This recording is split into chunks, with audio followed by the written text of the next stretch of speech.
What is up, everyone? Welcome to Townsend 505. Welcome to the channel if you're new, or welcome back if you're a lovely subscriber.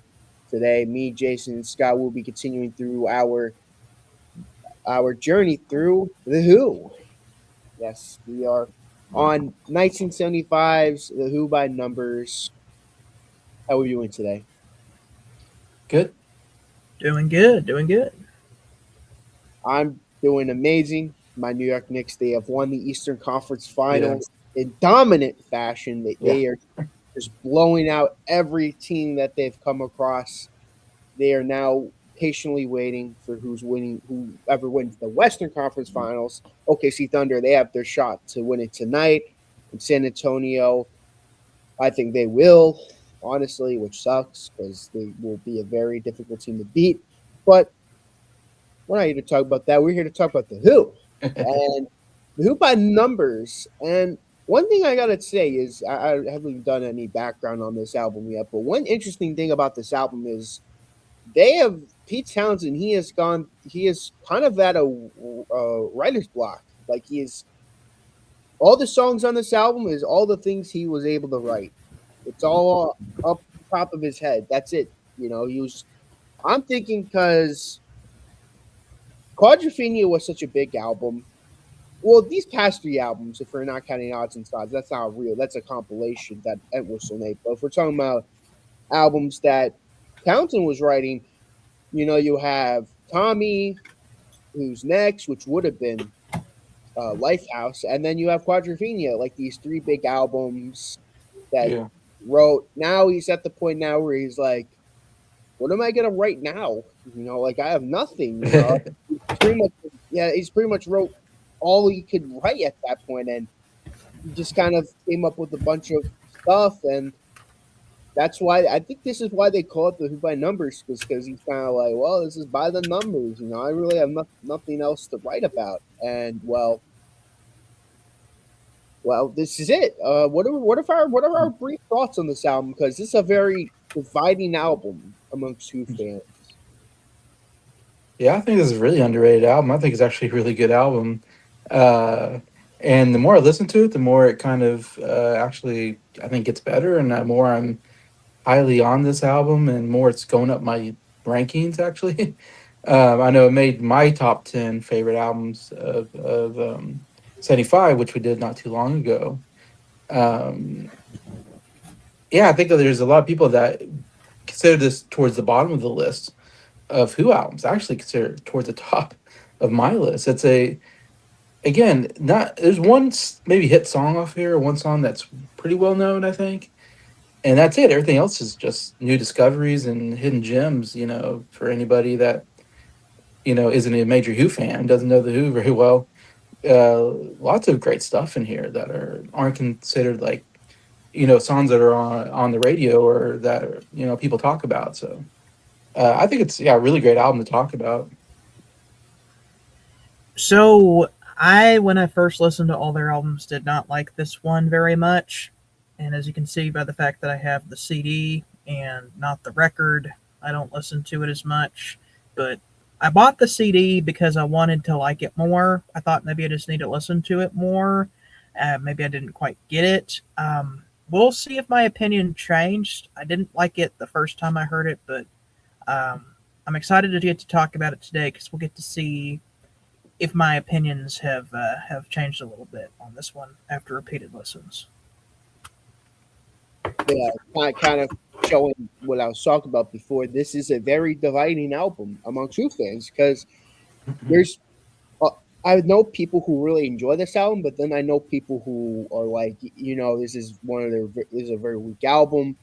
You know, I wouldn't say there's a general consensus on this album. I thought maybe the general consensus would be this is a not so good album, but then I've seen a lot of people defend it. I've seen a lot of people not Okay. like it. So it's like it's very dividing. That's why I won't give you my personal thoughts because I'll leave it at Scott. His first thought is he didn't care for it. Jason, he's really liking it.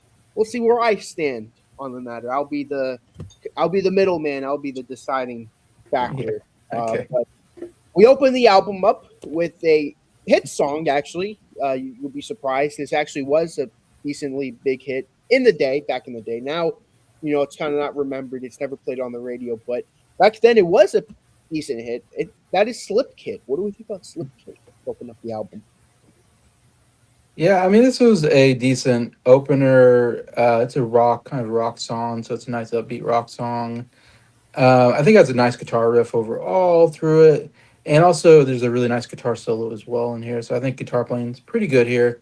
It's funny, I was just watching this channel called As It Should Be, and they all thought this was the best song on the album, Slip Kid.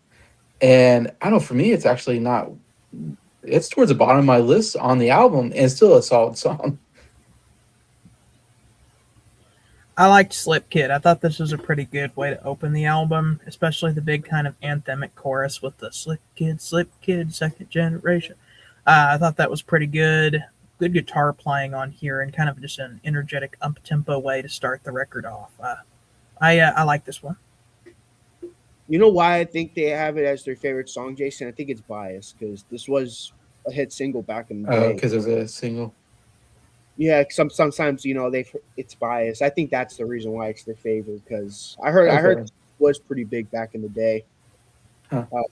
I've talked to some people who are around like 50s, 60s. They're like, yeah, they used to play the song on the radio a lot. Now they no longer. Okay. That's So I think this is an underrated song. Which it's funny. I keep saying, this was a single. This was a radio hit back in the day. But now it's like you don't hear it at all. This is not a song you hear on the radio nowadays. It's so underrated too. You have the great guitar riffs. Daltrey, I think his voice is still great. I got my clipboards, textbooks.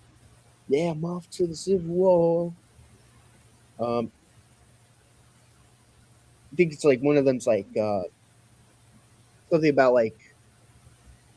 being 13 or whatever. It's like I like the lyrics. It's pretty fun lyrics. But you can definitely tell Townsend's starting to take like a less serious tone to his lyrics for a lot of these songs. Yeah. He's trying to get away from the quadrophenia stuff. Because it's so weird hearing stuff on quadrophenia, like how like sophisticated it is, and then you have Slip Kid where he's like, "I got my boy," kind of goofy. This isn't one that especially, which we'll talk about that one, and I think it's a fun song. I like the beginning where I'm surprised you guys didn't mention this, but I like the beginning where they go 1, 2, 3, 4, 5, 6. They do like a countdown to begin the album, like. You can tell it's gonna be a lot less serious, a lot less big, grand compared to Quadrophenia. It should kind of be like an easy listening album compared to it. And I enjoy it. It's been a while since I've heard the song, and I'm like, man, this is a really good song. I've been listening to it often, but it's a really good one. Well, speaking of serious, we're gonna get into a pretty dark song, and this song was so dark. Daltrey refused to sing it. He was gonna sing on the song, but he refused to sing on it, and because of how dark it is, and that is However Much I Bruise. Yeah, I thought this song was okay. Again, probably towards the bottom of my list here on the album. Mostly, I thought the acoustic guitar playing was good. I enjoyed that, and there's this kind of a cool guitar riff or whatever you want to call it. It was like whatever. It was like really fast-paced, like guitar playing. That was kind of cool. I think after he said like the chorus line or something, then it goes into this guitar part. That was really cool. Besides that, I didn't like much else on it. So here we have a song now about crippling alcoholism. I like to call this album, it'd be funny if we called this album Pete Townshend's therapy album, because a lot of the songs on here just kind of sound like the lyrics are the first thing that popped into his mind because they were issues he was dealing with. And when you said he had writer's block, that probably makes sense that he pretty much just wrote about issues he was going through in life. The first song was about Vietnam vets, I think, and then this is about alcoholism, which is interesting because it's got a really happy, up-tempo sound to it, but the lyrics are very dark about how he can't get out of drinking. I do like the guitar playing on here. Like he has some like almost country chicken picking sounding licks that he throws Yeah. in on this song, which are really good. And the real hero of this song is Moon. The strumming on this song is just Mm. really, really good. This is a dark song. This is a dark song. It has kind of like an uplifting sounding vibe to it, but it's dark, very dark. One of the first lyrics on the song is, "I see myself on TV. I'm a faker, a paper clown. It's clear to all my friends that I habitually lied. I just bring myself down. I claim pronounness to exaggeration, but the truth lies in my frustration." Like, just dark lyrics. You're just like, whoa, whoa, whoa, whoa. Like, what happened? Like, we're just last song we're talking about, fighting in a war, kind of like in like kind of like a fun matter. Now you're just talking about like you can't stop drinking. I like the kind of the chorus. However much I booze, there ain't no way out. It's like, whoa. It's funny. This is one of my least favorite songs on the album, but I hate that it's like that because I think this could be like one of my favorite songs on the album. If my biggest Mm. problem is like the lyrics and the music don't match each other, and I wish, even though Daltrey refused to sing on it, I wish he did sing on it because I feel like you would have gotten more emotion out of Daltrey. I feel like at this point Townsend was kind of out of it. Like the lyrics are there, but you don't hear the emotion, you don't hear the passion behind it because he's just kind of like, I'm done. What's the point? He's kind of like, what's the point in life? I can't write anything. It's sad in a way, and this song had so much potential, but it's one of my least favorite too. Well, one, there are better songs on this album too. You're missing Daltrey on this. This has Daltrey written all over it, and I could definitely see why Townsend wanted him to sing this one because this has Daltrey written all over it. But we'll never know. Maybe once AI starts getting really good at doing the voices, we'll try to add Daltrey to doing this. But right now we're in the beta part of it. But yeah, it is what it is. Well, after that depressing song, we go on to the hit song of the album, Squeezebox. Yeah, this is the one song, as I was saying, that is well known, that probably everybody's heard before, that you're gonna get on like a greatest hits album probably or whatever. Uh, it's such a silly song, but it's so darn catchy and fun that I actually kind of find myself enjoying it, even though I know the lyrics are definitely, you can interpret it different ways. uh, Squeezebox could be an accordion, I guess, or something, but it could be something else. Um, but man, it's fast paced, it's catchy. I love the vocally and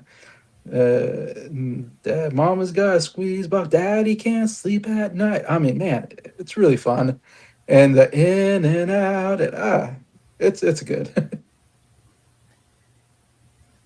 This is my least favorite song on the album, which is crazy. This is going to be one of the only times you Yeah. hear me say The Hit is my least favorite song on this album.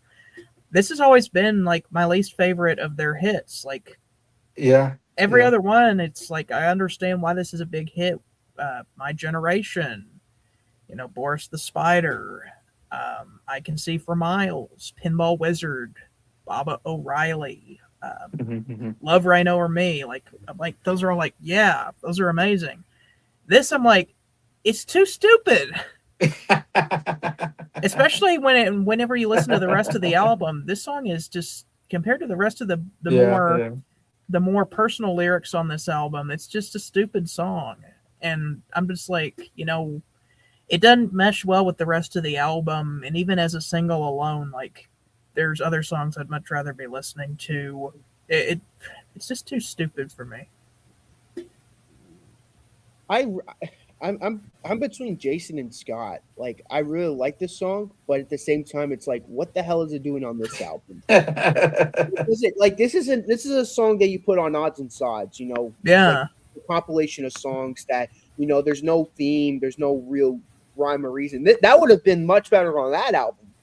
This album, it's Okay. like you have a song about fighting in Vietnam, you have a song about having drinking problems.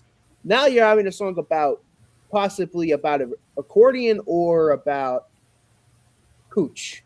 I'm not gonna say anything else about that, but it's a fun song. It's a catchy song, and you know what? Every time it comes on this album, I have a good time. Like, Mom, I got a squeeze box. Daddy never sleeps at night. I'm like, this is a fun song, but in the context of the album, this is definitely the weakest song on the album because it's like, what is doing on this album? It's like if the Beatles released Sgt. Pepper's and then out of nowhere they put in a song like Matchbox out of nowhere, just out of nowhere, or Yeah. or like the Rolling Stones, they released Aftermath and like out of nowhere, I'm the little red rooster. You know, it's like it's a good song, but what is it doing on this album? Like, I don't know. That's my biggest problem with this song. It's like it doesn't belong. It feels so out of nowhere, in my opinion. I don't know. But the song is great though. It's a great song. It's a great song. I somewhat see why it was a hit. I mean, there are other songs on this album I would rather have been the big song that still gets like Slip Kid. I'd much prefer Slip Kid. I think Slip Kid should still be the radio song that gets played today. This is the song that has novelty written all over it. Like this should have been to me. This song sounds like the song that gets left behind in the '70s, in my opinion. I think Slip Kid sounds more timeless than this one, in my opinion. If you turned in this album and I was a radio executive and they're like, pick the single for this album, I'd have been going, yeah, Slip Kid's the first one and then Success Story's the second one. Yeah. That Squeezebox wouldn't have even been on my radar. Yeah, you would have been like, oh, Squeezebox. Yeah, that's the novelty song on this album, Maybe a B-side at best, but I digress. Next song on the album, and well, this is I really like this one. Dreaming from the Waste. What do we think about this one? I thought this was a really good song. This definitely when the album really picks up for me, and we're gonna get some of the best stuff on this album. And starting with this is a great deep cut, hidden gem song that I never knew before, and then you get to it. I love how it's arranged. The guitar parts. There's like 3 different guitar parts going all at the same time, so I love how they did that. You got the acoustic guitar playing, the kind of strumming that's really good, kind of nice rhythm to it. And then you got this like electric guitar like going on throughout the whole thing. And I don't know, I love that. I love how that kicks in every once in a while, just that. And then also there's some really good like just lead guitar licks going on in the background, it feels like, at the same time. So I don't know, when I listen to all the 3 guitar parts and go, man, I love how they put all these 3 different guitar parts in the song. And then you also got the bass and the drums is also really great too. So it's like just the way to me, musically, it's one of the best songs on here, just the way they arranged everything. And then I love the backing vocals on the chorus. It really makes the song when they go to that. I'm dreaming from the waist down, dreaming, boom, dreaming. That part was so good. This one has some really good guitar playing and kind of a more chill vibe. I like the chorus whenever like it kind of backs off a little bit, and then they, like Jason was saying, the backing singers come in, or I guess it might just be him. I don't know if Entwistle comes in or not. And then Pete Townsend maybe too. But Daltrey's vocals are really good on this song. Lyrically, this is just about that Pete Townsend has, we'll just say, that special feeling and is ready to get with the ladies. But I guess, again, like most of the songs on this album are just about stuff that he was kind of going through and kind of nothing more than that, because that's kind of all he could write about since he was going through writer's block. This is one of their most underrated songs in their entire discography. There, I said it. This is not only that, but this is one of my favorite songs from them. Like, if I'm making a top 50 Who songs, this is making it. Which is, of all the songs, you look at the lyrics, you're thinking like it's simple sounding, just like, oh, it's just the guy wanting to have sex, but the way that like the music is. It's the more mature version of Squeezebox. That's the best way to put it. This is the mature version of Squeezebox. This is Squeezebox is like the kiddie version of like this is like the mature version. It's like this is such a good song because the bass playing is phenomenal. I really love the bass on here and the drumming and like Jason said, the guitar work is just like musically. This is like one of their most sophisticated sounding songs. This is such a good song. I will agree the chorus is so good. I'm dreaming from the waist on down, dreaming. It's one of those songs where I'm like, why does no one talk about this song? This song is criminally underrated. It is. This whole album is full of underrated songs, especially the second half of the album. I'm sure me and Jason will agree the second half is really good. I think, but what a great song. Well, we move on to the last song on side one, Imagine a Man. Oh man, this song is so good. I really, really love this song. This is one of my favorite Who songs. It was in my top 10 favorite Who songs when I did my top 10. It's the only one from this album that made it in there. It's like I think as Nick would say, it's criminally underrated of a song. It is so good. To me, this should be the hit on the album. If I was getting this album, I would say Imagine a Man should be the hit song off this album. That should be all over the radio. It's just got a beautiful melody. I absolutely love the overall melody. The Imagine a Man, bum, bum, bum, bum, bum, bum. Then it'll be Imagine a Road, then Imagine a Soul. I don't know. He keeps saying Imagine and then another word, and then I love the way he sings it. Just the acoustic guitar playing is great, and the piano playing. I really love the piano playing here. Those two things really great. And then what really makes it was when they get to this part where it goes, we will see the end. Something that we will see the end. It's so beautiful. The harmonies are so good in that moment. The way they slow it down, and then the drumming is so cool. There's not like a lot of drumming until you get to that part, and then it goes to the we do do do do do do do will do do do do do do see do do do do do. It's like loved how they did that. The fast drumming in there with those harmonies. It's such an amazing song. I love it. This is not in my top 10 songs by them, like Jason, but I will say this is a pretty underrated song. The guitar playing is really good on here. I can tell that it's a drop D tuning song.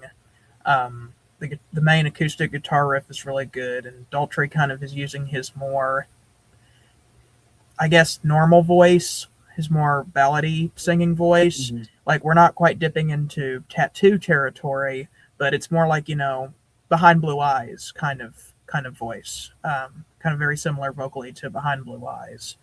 And I don't know exactly what's going on lyrically with this song. From what I can gather, it kind of seems like he's trying to just say, like, the world's kind of a messed up place, and he's kind of pointing out, like, imagine all this bad stuff going on, but we can make it better, I guess, is kind of the point of this song. I don't know exactly, but that's my interpretation as of right now. Maybe I just need to do a deeper dive.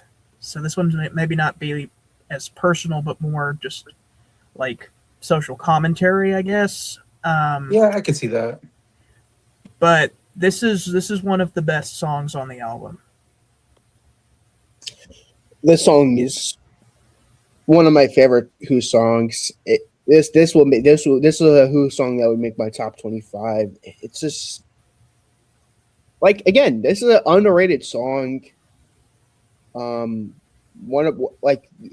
remember one time I heard the part of the song where he says, "Imagine events that occur every day, like a shooting or raping." I'm like, hold on, what did he just say? I'm like, what? Yeah, that's dark. And yeah. This is a dark. It's a dark record. Dark album, man. I like it though. It's not an album that I would listen to if I would like hosting a party or whatever, like because of how depressing sounding it is. But man, this is I love this song. And I think honestly, this would have been the better album closer than the side closer. Like I feel like this should have been the album closer. Hmm. I think the album closer is good, but Yeah. this should have been the album closer. I think the album closer and side one closer should have. I mean it should have swapped, but I digress. But yeah, this is a great song. Well, we go from side one to side two, and we're going to be talking about uh, I believe the one and only John Entwistle song on the album, and that is "Success Story." What do we think about this one?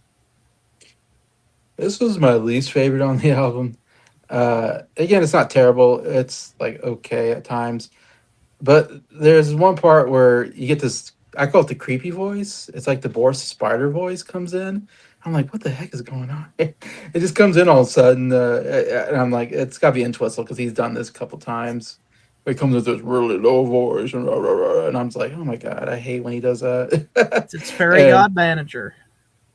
yeah, and so I don't know. It's like okay, but it's definitely my least favorite on the album.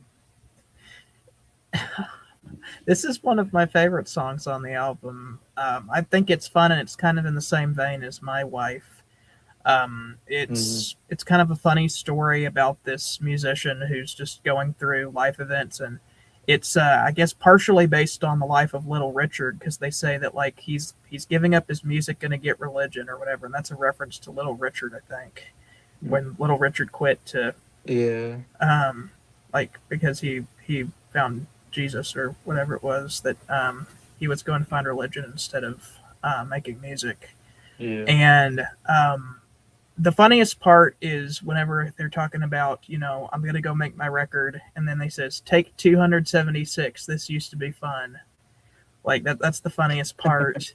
um, I also like whenever he does the Boris the Spider voice because he says like I'm your fairy god manager. You're going to play Carnegie Hall. It's just really funny. And then let me see if I can find it. There's a really funny scene in this movie here. This is a documentary that they made.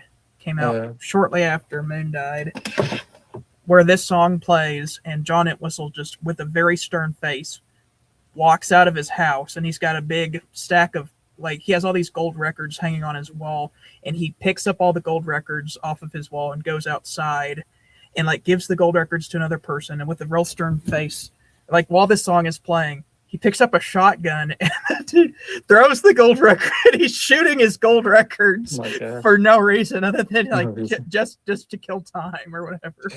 Oh my gosh. So every time I hear this song, that's what I think of. Is I hear that song and like it's just like him playing skeet shooting with his gold records. I think this is a fun song too. I've always enjoyed this one. I mean, I'm the Entwistle guy, so I'm gonna be a little biased, but Hmm. Hmm. I love this song. It's a fun way to open up side two. Take 276. This used to be fun. It's fun. It's a fun song. I do like the Boris the Spider voice. I still like it. Um, I am your very manager. You will be playing at Carnegie Hall. It's a fun song. Uh, I enjoy it. I personally enjoy it. Um, next song on the album, "They Are All in Love." Yeah, I really like this song. It's another kind of more ballad type song, which I feel like this album is not as many rock songs as like the previous albums. I feel like that's what makes this different, maybe for me, is that I feel like it has a lot more slower type songs. I really like them on here, including this one. And I really like the piano playing. I thought the piano playing is really good on here. And the chorus, the chorus with the harmonies. Again, I really loving these harmonies that they're doing. Bella, they are all in love, whatever. And they did that part and the chorus. Oh, that part really made me, I think, really like the song. But yeah, it's one of my favorite on the album. This one has kind of a waltz feel, and it's kind of a more slow, laid back ballad. The highlight of this song is 100% "How Do You Feel" in magazine. I know that.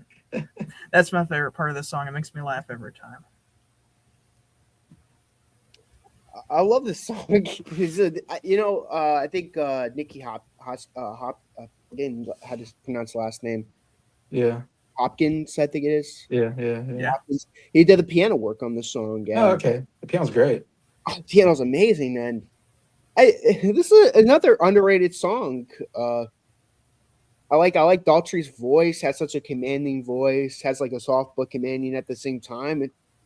Another really great ballad. I love the chorus. They're all in love, and they're all in love. Um, really great song. Well, we reach another really underrated song, Blue, Red, and Gray. Yeah, I thought this was really good. I really like the ukulele playing throughout the song. It's really cool. Like I don't remember them doing that before. And then the horns, which is usually in Twistle doing like the horn section or something. But yeah, I love the ukulele and the horns. I thought it was a really cool touch to the song. It made it sound quite a bit different than anything else I can remember from the Who on top of my mind. Again, kind of a slower song, but I thought it had a really nice melody throughout. Yeah, really good. This is a fun song. It starts out with him just playing the ukulele and just kind of strumming, and then he sings just him and the ukulele. Um, the whole point of this song is just like all these people are in a hurry to go places, and they have fancy dining appointments and whatever, and they don't want to slow down and just enjoy life, and that it's just I love every minute of the day. It's like, slow down and enjoy life a bit. Whenever you look at the background of the song, it makes it a lot more interesting. The fact that he wrote this song as kind of a therapy song for himself whenever he was going through this writer's block, because it also he made him kind of go through a little bit of a depressive state. And this was kind of the song that he wrote to kind of cheer himself up. And it wasn't supposed to go on the record, but because he didn't have anything else to put on the record, he kind of had to put it on there to get a full album. And I'm glad that he put it on here because this is one of the best songs here on the record.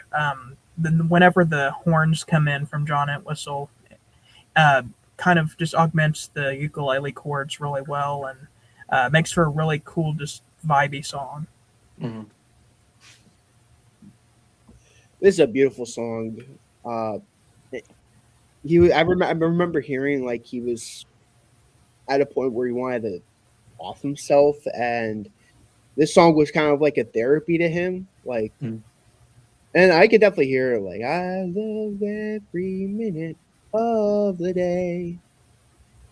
Beautiful song.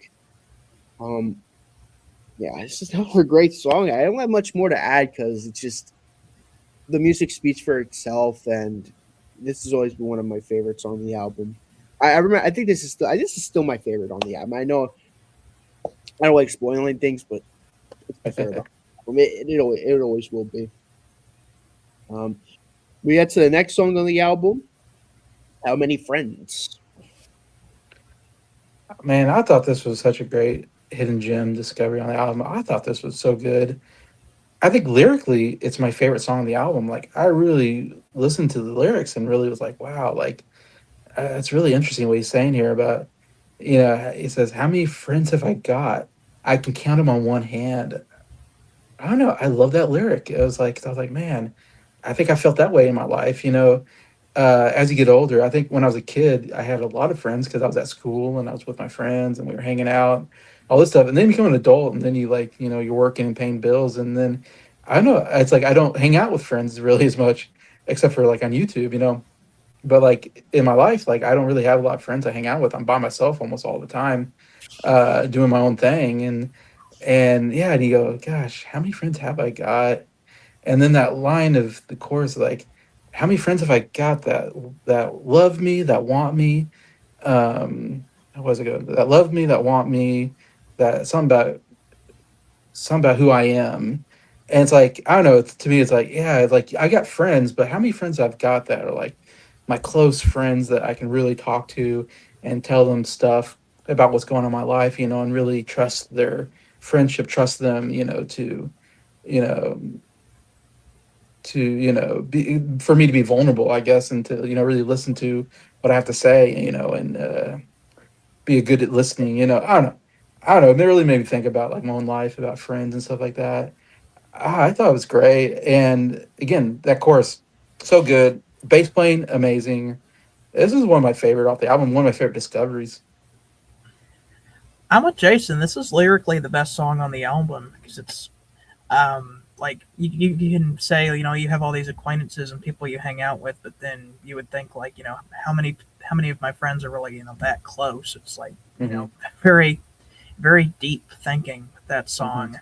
Especially whenever in more recent years I've seen articles that say that Townsend considers Daltrey just his business associate. So like that's just and then that brought me right back to this song. I was like, man, Hmm. sad song makes you think. Yeah, Yeah, it's another great song on the album. I mean, you get that tattoo voice from him. I mean, it's so good right now. Like I remember hearing that for the first time. Like, whoa, he brought the tattoo voice back. I'm like, hey, there you go. I'm like, oh, it sounds exactly the same, even years later. And hmm, I love the chorus. How many friends do I really got? How many friends do I really got? It's like it's true for a lot of famous people. Like people pretend to be yeah, your friend. that's 'Cause true. you have a lot of money because you're famous. People know you, Hmm. but in actuality, they don't really care about you. They only Yeah, care about your fame, your money. And he's like, I have a lot of friends, but how many do I really have? Like, well, are they really my friends? Like who love me, who understand me? And again, you could definitely hear Townsend. This is a personal album for Townsend, and yeah, this is definitely it for him. But last song on the album, in a hand or face. What do you think about this last song? I thought it was another really good song of the album. I thought a good closer overall. There's like you said, there's a lot of songs I could close that were great. Um, but again, I don't know. The chorus I really liked is something about like around and around and around or something like that. I really love the chorus on here. I thought it was really good and really good guitar playing. I thought guitar playing some of the best on the album, and the drumming and bass again. It's so cliche to say that because it's almost every song, but I really like the drumming and bass on here as well, and it's just almost a give me, but man, it's still you got to appreciate it when you hear it and go, man, how good is this? How good is the Who as just a band as playing? They're just so good musician wise. I think. This used to be one of my least favorite songs on the album. It's not anymore. It's actually pretty good. I like the guitar riff, the bow, ba-da-dum, bow, bow, ba-da-dum, bow, and the kind of chaotic chorus with the I am going round and round. It's kind of a high energy way to end the album. That's kind of more reminiscent of their early works, like Circles almost. Yeah, this is a good. This is a good album closer. Um, I much prefer Imagine a Man as the album closer, but it is what it is. But Mhm. yeah, this has kind of like a Quadrophenia sound to it. Like I feel like this sounds like a song that was written for Quadrophenia, but was left off Quadrophenia because it wasn't as good as the rest of the songs on Quadrophenia. Not that it's not a good song or a great song. I think it was a great kind of bumping rock song. I like the chorus. I am going round and round. I am going round and round. It's a great song. Again, would have rather have Imagine Man as the album closer, but it is what it is. But that'll do it for the album review. Jason, you have your top five. Yeah, and I'll say my top two, I definitely were my favorite. Three through seven could be probably interchangeable. There's like seven songs I really like on the album. So these are my three through five. It's kind of what I pieced together. But man, the two that I left off were Squeezebox and Blue, Red, and Gray, and I really like those two songs, but didn't make it to my top five. But top five, number five, I went In a Hand or a Face. Number four, They Are All in Love. Three, Dreaming from the Waste. Two, How Many Friends, and number one, Imagine a Man. Number 5, I have Imagine a Man. Number 4, How Many Friends. Number 3, Slip Kid. Number 2, Success Story. And number 1, Blue, Red, and Gray. Good choice. Good choice.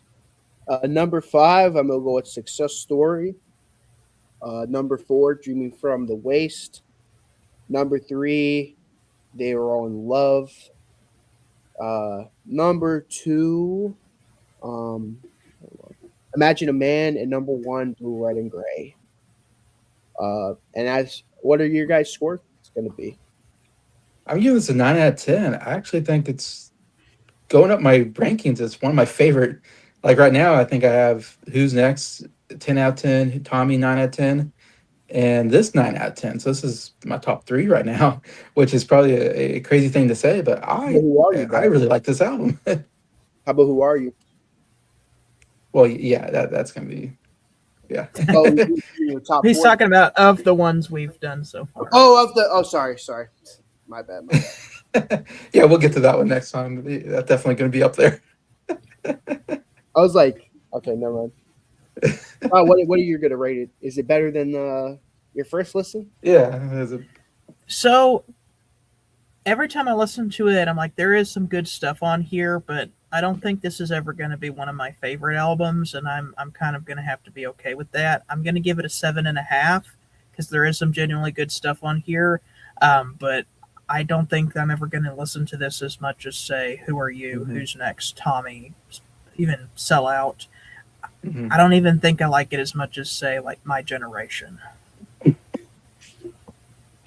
Well, continuing to go through my streak, well, if we're not counting compilation albums, my streak, I am giving yet another Who album a 10 out of 10. I was wondering if it would be a 10. It's a 10 out of 10. I mean, like I said before, all these Who albums, from first album all the way to Who Are You, is just peak music, in my opinion. Why they are tied with Queen as my favorite band of all time. It never gets old. Never gets old. You guys have final thoughts before we finish off? No, like I said, man, it's such an underrated album. The more I listen to it, the more I really like it. I'm ready to get to Who Are You because that one is awesome. Well, that's one of the best, yeah. Yes. I'm looking forward to doing it myself. And until next time, thank you guys for watching this video. I've gotten 3 viewers, which is nice. You know, Oh, wow. Sometimes I don't get any viewers, so it's cool to see people are watching. I wish there would have been some comments along the way. You know, can't always get what you want, but you can try sometimes. yes. So the people who are watching in the live stream, thank you for tuning in. And for the people who are watching the replay, what are your thoughts on this album? And until next time, have a good one and see ya.